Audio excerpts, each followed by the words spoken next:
was a ruling that was announced as it pertains to guys being able to transfer and be eligible this upcoming season. And the ruling was essentially you can do it. Anytime transfer for this upcoming year, you can be eligible in the 2024-2025 season if you transfer in this 2023 window, okay? So how you feel about this is probably, relating to your situation, just to be honest. But my big question here when it comes to this transfer portal ruling is, where does it end? Where does it end? Because the one-time transfer thing, cool. It used to be you could transfer as a graduate transfer anytime, be good to go. But if you wanted to transfer during your undergrad, you had to sit out a year. Okay, so fine, we're good with that. Then it became a thing of, well, you can transfer anytime with a waiver. Okay, then it became you can transfer anytime, period. Okay, got it. But you see this kind of trend we're going towards now. Now with the anytime transfer, it's becoming free agency. And how you feel about that, again, probably goes back to how you feel about college football as a whole and if it helps your team or not. And I'm all about that. I understand every circumstance is different. But do we really want free agency? Do we really want these kids to be able to go to 4 different schools in 4 years? Because that's the way we're headed right now. That's essentially what this ruling is setting us up for. My concern here is for some of these kids that are getting advice on transferring, or maybe are getting no advice on transferring, how does that set them up going forward? Because listen, we're all human. We all fall victim to the grass is always greener kind of feel. That's not always the case. And for some of these kids, they're being told to transfer when it's not actually in their best interest. Like there's a couple of drawbacks here that I have questions about. The first is, if I'm getting told to transfer every single year, let's just say I'm at a top tier program. Let's say I'm at a Ohio State, a Georgia, and Alabama. At those kind of schools, it just takes one good year. Just takes one. So if I'm not playing as a true freshman, I was a 5-star kid, and I got my trainer or my uncle or whoever's in my ear telling me, hey, you should be playing. And that other kid was rated how you were rated. You should be playing right now. Okay, so I'm going to transfer. Well, would it not have been better to stay on the scout team, to stick there for a couple of years, and then your junior or your senior have that big year, then pop and go to the NFL? Would that not have been more advantageous for you? Because the thing I'm concerned about here is the continuity in these kids' development. Understand now, strength programs across the country, the way you start as a freshman, most of the great strength programs will have a plan for you from your freshman year all the way through your senior year. Meaning they understand how your anatomy works best, what they need to train out of you, what they need to train into you. And if you go somewhere new, you're essentially hitting the reset button on that. And I'm not saying you can't still be successful, but I am saying it is more advantageous for you to stay in the same strength and conditioning program for the entirety of your college career, because that's going to set you up for the strongest base and the most success going forward. Again, that's not all the time, but that is most of the time in my humble opinion. Now, the last thing about this, and this is probably not on the forefront of everybody's mind, but I think it should be noted, what about the academic side of this? If you're transferring every single year, I have to imagine not all of those credits are transferring with you every single year. So before you were going to graduate in 3, you transfer twice. Now you're back to being a sophomore when you should be a senior.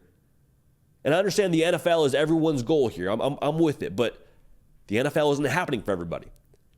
Are we setting these kids up for success if they don't end up making the league and they don't have the credits they wanted to have, and by their 4th year, they're still trying to find a way to get that degree and the NFL is no longer on the table? Like, I'm just saying, let's think about this thing long term.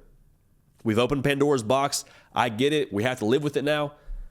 But again, my question is, where does it end? Going back to that transfer portal window thing, it was, you could have the graduate deal, then it was a waiver, then now it's anytime. And so where does it end? Are we going to have a thing where if we're moving towards free agency, well, how does free agency work? There are guys that will be traded mid-season. Guys that'll, be cut and sign somewhere else mid-season. Are we going to see a thing where a kid plays on a team in week 3 and then he's somewhere else by week 9? Legitimately switching teams during the year? Is that where we're headed? I don't know where you draw the line, because we continue to move down this path. And it makes me a little bit concerned, not so much for college football, because I think college football, as long as we have Saturdays, we're in good shape. That's just how I feel about it. But as we move towards this idea of kids being able to transfer anytime, I worry about the college football players.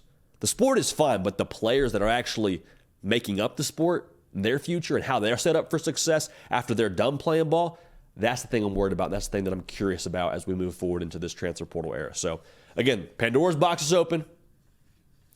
We're going to talk about it until we have nothing else to talk about, but that's just something to watch for here as we move further and further into this transfer portal era of the college football universe.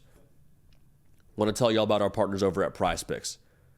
Y'all, if you follow us here for Prize Picks throughout the course of the season, started out hot, we've cooled off a fair amount here. All right, I'm just going to be completely honest with y'all.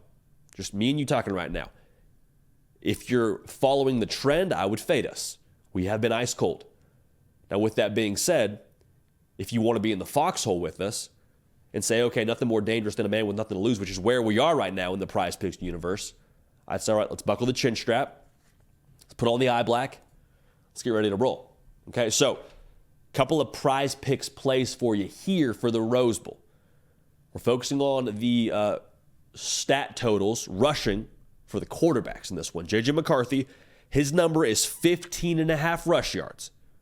Okay, I think to win this game for Michigan, you can't just do the sledgehammer approach, all right? You can't just go Blake Corum, A-gap, and B-gap for the entirety of the game and expect to beat Alabama. I don't think you play bully ball with them and win. I think you got to have a little change-up. We've seen Alabama struggle with Jaden Daniels. We've seen them struggle with Peyton Thorne running the football. A little design quarterback run for J.J. McCarthy. He can go now.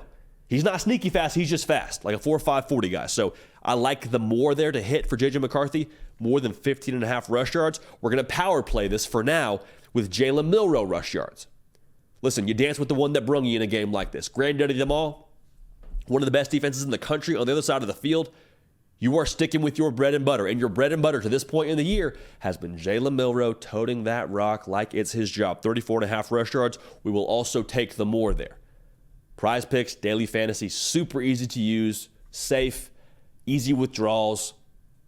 Make sure you're dialed in here. Best way to do that, redeem code JD when you sign up. 100% deposit match up to $100, okay? Redeem code JD, no periods in there, just those two letters.